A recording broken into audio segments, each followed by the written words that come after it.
ஹரே கிருஷ்ணா ஹரே ராமா. தமிழக மக்களுக்கு தாழ்மையான வணக்கம். என்னங்க மக்களே, நாட்டு நிலைமையெல்லாம் எப்படி போயிட்டுருக்கிறத கவனித்து பார்க்குறீங்களா?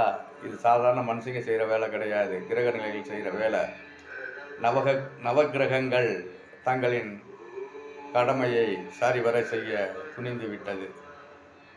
நாட்டிற்கு நாட்டு மக்களுக்கும் விசுவாசம் இல்லாத நபர்களை அடையாளப்படுத்தி காட்டி அசிங்கப்படுத்தி தண்டித்து சித்திரவதை செய்யும் காலம் நவக்கிரகங்களால் தொடங்கப்பட்டு விட்டது. இதுவரை கண்டிராத விஷயங்கள் எல்லாம் புதையல் எடுப்பது போல் நாட்டில் குற்றநிலைகள் வெளிவந்து கொண்டிருக்கின்றன. சுந்தரேசன் என்ற டிஎஸ்பி காவல்துறையில் பணிபுரிந்தவர். அவர் சமுதாயத்தில் மன்றாடுகிறார். ஆனால் சமுதாயத்தில் மக்களோ அல்லது சட்டமோ அவருக்கு துணை நிற்க ஏன் தயங்குகிறது?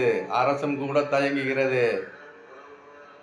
இப்படி ஒரு டிஎஸ்பி வெளி உலகில் தான் பாதிக்கப்பட்டதையும் காவல்துறையில் உள்ள ஊழல்களையும் எடுத்துரைக்கும் பொழுது அதை உடனே முதலமைச்சர் பாவம் உடல்நலம் இல்லாமல் மருத்துவமனையில் இருக்கார். அவருக்கு கீழே அவர் பொறுப்பில் உள்ளவங்க யாராவது டிஎஸ்பி சுந்தரேசன் அவர்களை கூப்பிட்டு என்ன நடந்தது ஏது நடந்தது அப்படிங்கிறத எழுத்துப்பூர்வமாகவும் அடுத்து வீடியோ பூர்வமாகவும் பதிவு செஞ்சு உடனே சம்மந்தப்பட்டவங்கள நடவடிக்கை எடுக்கிறது தான் ஒரு முதலமைச்சரோட தலையாய கடமை. இதையெல்லாம் செய்யலை. ஒரு காவல் பணியிலிருந்து, அதாவது படித்து பட்டம் பெற்று காவல் பணியில் இணைந்து மக்களுக்கு சேவை செய்த ஒரு மனிதனுக்கே இப்படி, அதாவது காவல்துறை அதிகாரிக்கே இப்படி ஒரு பிரச்சனை என்றால் சாதாரண பொதுமக்கள் எல்லாம் எங்கே போய் நிற்பார்கள்? என்ற அவலங்கள் அப்படித்தான் தொன்று தொட்டு தமிழகத்தில் ஏடிஎம்கே டிஎம்கே ஆட்சி அமைத்த முதல்வர்களால் நிகழ்ந்துள்ளது. இந்த உண்மையை நாம் புரிந்து கொள்ள வேண்டும். தார்மீகமாக செயல்படுகிறார்கள். அந்த தார்மீகத்தில் மனிதநேயமே இல்லை.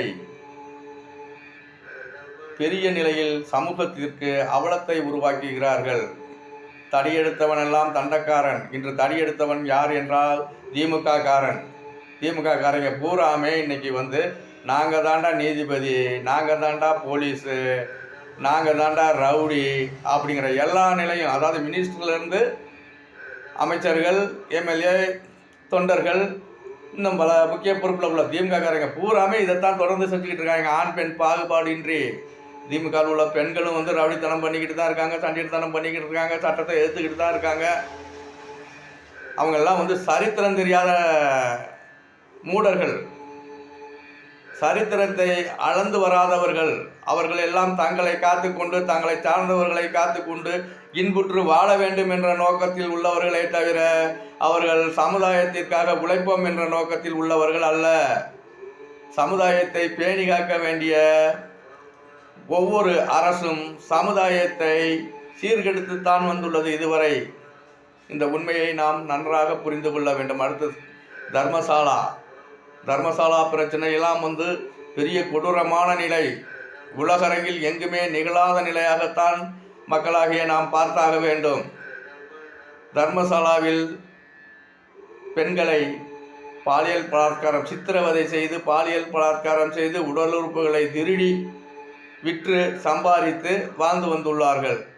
அந்த தர்மசாலாவை நிர்வகிக்கும் குடும்ப உறுப்பினர்கள் பலர் மருத்துவமனைகள் வைத்து நடத்துகிறார்கள். அந்த மருத்துவமனைக்கு தேவைப்படும் உறுப்புகளை எல்லாம் இந்த அப்பாவி பெண்களிடமிருந்து தான் திருடி எடுத்துள்ளார்கள் என்பது இன்று ஊடக வழியில் வெளிவந்து கொண்டிருக்கின்றன. எலும்பு கூட எடுத்து நம்ம என்ன செய்ய முடியும்? உறுப்பு திருடினாங்களா இல்லையா எப்படிங்கிறதெல்லாம் கண்டுபிடிக்க முடியுமா? இது இன்னாரோட பிள்ளைங்கிறது மரபணு சோதனை நம்ம இப்போ கண்டுபிடிக்கிறது கூட அளவில் அறிவியல் வளர்ச்சி இருக்குது. ஆனால் உடல் உறுப்புகள் பூரா அழுகிய பிணத்தில் எலும்பு கூடுகளை வச்சு எப்படி அதெல்லாம் கண்டுபிடிக்கிறதெல்லாம் வெளியே கொண்டு வர்றது ரொம்ப கஷ்டமான வேலை. சம்மந்தப்பட்டவங்களை கூப்பிட்டு விசாரித்து அவங்க வாக்குமூலம் கொடுத்தா தான் அந்த மாதிரி உண்மையெல்லாம் வெளியே வரும். இல்லைன்னா அந்த இதெல்லாம் அப்படியே மறைஞ்சு போயிடும். இன்றைக்கி சட்ட வல்லுநர்கள் எல்லாம் வாயடைத்து கொண்டிருக்கிறார்கள். யாருக்கு அஞ்சி வாயடைத்து கொண்டிருக்கிறீர்கள்? ஒவ்வொரு நீதி அரசர்களும் காவல்துறையை தங்கள் கட்டுப்பாட்டுக்குள் கொண்டு வர உத்தரவிடுங்கள். அந்தந்த மாவட்ட நீதிபதிகள், மாவட்ட தலைமை காவல் அனைத்தையுமே தன் கட்டுப்பாட்டில் கொண்டு வாருங்கள். அரசு பொறுப்பில் முதலமைச்சராக இருந்தாலும் அவரையும் தங்கள் கட்டுப்பாட்டில் கொண்டு வாருங்கள். அப்போதுதான் சட்ட சீர்திருத்தங்களை முன்னிலைப்படுத்த முடியும். அந்த சட்டத்தால் மனித குலத்திற்கு நன்மைகளை பெற்று தர முடியும். இன்று காலதாமத சட்டம் மனிதனுக்கு கொடுக்கும் மிகப்பெரிய தண்டனை. பாதிக்கப்பட்டவராக இருந்தாலும் சரி, குற்றவாளியாக இருந்தாலும் சரி, இரு பாலினருக்குமே பெரிய தண்டனை தான். இந்த உண்மையை உணர்ந்து கொள்ள வேண்டும் நீதியரசர்கள். அதாவது மனுஷன் 100 வயசு வாழ்றதுல அதுக்கு உட்பட்ட வயசுல தான் வாழ்ந்துட்டு போகிறாங்கிற உண்மையை பூரா தெரிஞ்சுக்கிட்டோம். ஏன்டா ஆசபாசத்தோடு ஆடி ஆட்டம் போட்டு, அதாவது ஆன்மீக நிலையில் பூரா அழித்து அராஜகம் பண்ணுறீங்க? உங்களுக்கெல்லாம் மனித நேயமே இல்லையா? இல்லை உங்களை தவிர பெரிய சக்தி இல்லைன்னு நினச்சிக்கிட்டு இருக்கீங்களா? உங்களெல்லாம் வச்சு செய்கிறதுக்கு உண்டான சக்தி புறப்பாடுகள்லாம் நவகிரகங்கள் மூலமாக நிகழ்ந்துக்கிட்டு இருக்குடா. இந்த உண்மையெல்லாம் புரிஞ்சுக்குங்க அயோக்கியங்களே.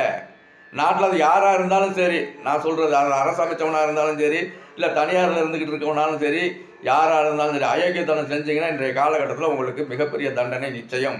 இதற்கு முன்பு நீங்கள் செய்த தண்டனைகள்லாம் வெளியே தெரியாமல் இருந்தாலும் இன்றைய காலகட்டத்தில் அந்த தண்டனைக்குரிய குற்றங்கள் பூரா வெளிவரும். இந்த உண்மையெல்லாம் தெரிஞ்சுக்குங்க. யாரையும் நாசம் பண்ணி வாழணும்னு நினைக்காதீங்க. ஏன்னா ஒருத்தர் வளர்ச்சியை தடுக்காதீங்க. ஒருத்தருக்கு வாய்ப்பு இல்லைன்னா அந்த வாய்ப்பை உன்னால் உருவாக்கி கொடுக்க முடியும்னா அந்த வாய்ப்பை அவங்களுக்கு உருவாக்கி கொடு, நல்ல வாய்ப்பை. இல்லையா அவங்களுக்கு தொந்தரவு செய்யாமல் எதுவும் செய்யாமல் உன்னோட வாழ்க்கை முறையை சரியாக கவனிச்சுட்டு போய்கிட்டே இருங்க. மனிதகுலமே, இன்று ஆன்மீக நிலையை மறந்த காரணமும் அந்நிலையை உணராத காரணமும் மனிதகுலத்திற்கு பெரும் கேடாக விளைந்து கொண்டிருக்கிறது.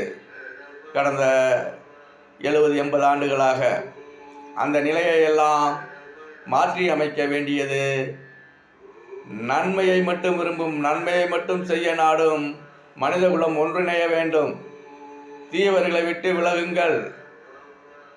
நன்மையாளர்கள் ஒன்று சேர்ந்து தீமைகளை எதிர்க்கும் நிலையை, அதாவது சட்டப்படி தீமைகளை எதிர்க்கும் நிலையை பொதுமக்களாகிய நாம் ஏற்படுத்தி கொள்ள வேண்டும். அதற்கு நன்மையானவர்கள் மட்டும்தான் இதை செய்ய முடியுமே தவிர தீமையானவர்களால் இதை செய்ய இயலாது.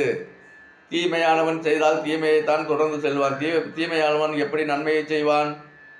இந்த உண்மையெல்லாம் புரிஞ்சுக்குங்க. இன்னும் பல விஷயங்களை நான் தொடர்ந்து சொல்லிக்கிட்டு தான் இருக்கேன். கிட்டத்தட்ட 150 வீடியோவுக்கு மேலே நான் பதிவு செஞ்சுட்டேன். அதில் 100 பேர் 200 பேர் இதுக்குள்ளே தான் பார்த்துக்கிட்டு இருக்கிறீங்க. யாரும் கருத்து சொல்கிறதில்ல. அது வரைக்கும் எனக்கு மிக்க மகிழ்ச்சி, சந்தோஷம். என்னை ஆதரிக்கவும் வேண்டாம் யாரும். அதாவது சப்ஸ்கிரைப் பண்ணி எனக்கு அதை ரேட்டிங் ஏற்றி கொடுங்க அப்படி இப்படின்லாம் நான் யார்ட்டையும் கேட்குறதில்ல. அதை நான் விரும்புகிறதும் கிடையாது. சரிங்களா? பொதுமக்களே, குறிப்பாக தமிழக மக்களே, விழிப்போடு இருக்கும் காலகட்டம். இந்த தரம் உங்கள் விழிப்பை இழந்து உறங்கிவிட்டீர்கள் என்றால் நீங்கள் தட்டு தடுமாறி என்ன செய்தாலும் உங்களுக்கும் உங்கள் எதிர்கால சந்ததிக்கும் எதுவுமே இங்கு இல்லாமல் தான் போகும். உண்மையை புரிந்து கொள்ளுங்கள் இளைஞர்களே, இளைஞர்களே, தாய்மார்களே, பெரியோர்களே, நல்மனம் கொண்ட மனிதநேய சிந்தனையாளர்களே. உலக அரங்கில் மனிதகுலம் வெற்றி பெற வேண்டும் என்றால் ஆன்மீக அதிகாரத்தையும் அரசியல் பகிர்வையும் ஒருநிலைப்படுத்தி சென்றால்தான் வெற்றி பெற முடியும் என்ற உண்மையை நாம் அனைவரும் உணர்ந்து கொண்டு நாம் தீயவர்களை திருத்த பார்ப்போம். இல்லையே அவர்களை விட்டு விலகி நிற்போம். மீண்டும் அவர்களின் போக்கு நமக்கு பிடிக்கவில்லை என்றால் விரைவு சட்டம் மூலம் அவர்களை தண்டிக்கும் முறைகளை நாம் கொண்டு வருவோம் என்று கூறி இத்துடன் விடைபெறுகிறேன். மீண்டும் தொடர்வோம். ஹரே கிருஷ்ணா. ஆயுஷ்மான் பவ, கீர்த்திமான் பவ, ஜெய் பவ.